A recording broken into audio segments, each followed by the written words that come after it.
أنا منفصلة بقالي فترة وعندي طفل 4 سنين. وطليقي متفاهم، وبصراحة هو حد كويس جدا. وابني متعلق بيه وبيحبه. هو حنين عليه ولسه ما اتجوزش. أنا عايشة مع والدتي، ووالدتي بتشتغل من الصبح ترجع الساعة 6 المغرب. أنا والدتي بتشتمني ساعات بتشتمني بألفاظ وانا برضو بقول الفاظ. اوكي.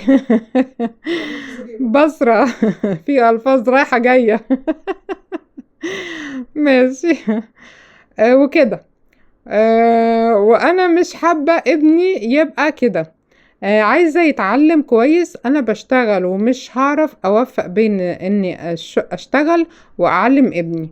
وبعدين والدتي لما بتتخانق معايا تقول انا مش هقعد بابنك وانا شغلي بالليل. فبيجي معايا الشغل وبيتبهدل.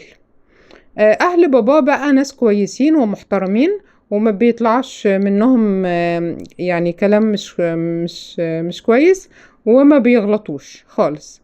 وبيربوا على الدين وعلى الاخلاق. وبمعنى اصح هيتربى كويس وهيطلع راجل. هو مع ابوه كده، وهيطلع محترم.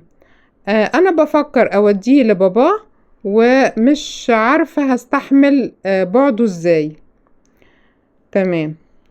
مش عارفة هستحمل بعده ازاي عني.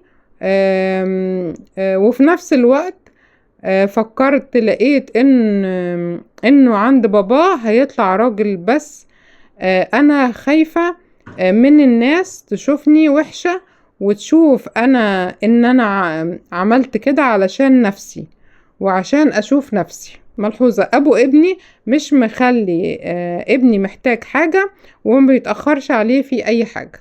طيب تمام.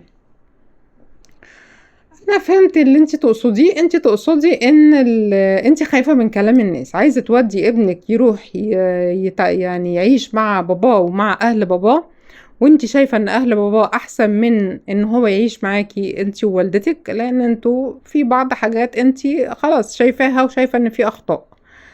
فكويس ان انت تعملي كده، وان انت بتلاحظي الاخطاء وعايزة ابنك يطلع في بيئة كويسة. عايزة أقولك حاجة. طبعا الناس مش عارفة كل مشاكلنا، ومش عارفة كل تفاصيلنا، ومش عارفة كل اللي احنا بنفكر فيه. فالناس هتاخد بالظاهر. فبصي هقولك على حاجة، هي كده كده الناس هتتكلم. يعني انت قاعدة لوحدك بابنك، الناس هتتكلم وهتقول بص الست اللي قاعدة بابنها وطلقت ومش عارف ايه، وقاعدة بالولد والطفل وبتاخده وتوديه مع الشغل وبتعباه معاها ومبهدلاوي والكلام ده كله. ولو انت خدتيه وديتيه عند اهل يعني باباه وكده، هتقولك بصي برضو هتتكلم. فالناس كده كده مش يعني، لا هي عارفة ظروفنا ولا هي عارفة احنا بنتصرف على اساس ايه. احنا اهم شيء نشوف احنا الصح لينا ايه ونعمله. الصح اول حاجة تربية الولد. انتي مادام شايفة ان تربية الولد هتبقى كويسة عند باباه وعند اهل باباه، نفذي. نفذي من غير ما تفكري في الناس وكلام الناس.